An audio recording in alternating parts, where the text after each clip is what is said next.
അധ്യാപകരോട് ഇനി ചോദിക്കരുത്, എന്റെ കുട്ടി നന്നായി പഠിക്കുകയാണോ?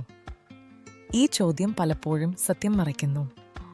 പാരന്റ് ടീച്ചർ മീറ്റിംഗിൽ ഇത് ചോദിച്ചാൽ മൃദുവായ വാക്കുകളാണ് കേൾക്കുന്നത്. അവൻ നല്ല കുട്ടിയാണ്, ഇംപ്രൂവ്മെന്റ് ഉണ്ട്. കേൾക്കാൻ നന്നായിരിക്കും, പക്ഷേ ഫലം ഒന്നുമില്ല.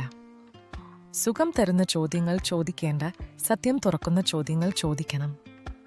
ചോദ്യം 1: എന്താണ് എൻ്റെ കുട്ടി ഒഴിവാക്കുന്നത്? ഒഴിവാക്കൽ മടിയല്ല, അത് പലപ്പോഴും ലജ്ജയും ഭയത്തെയും സൂചിപ്പിക്കുന്നു.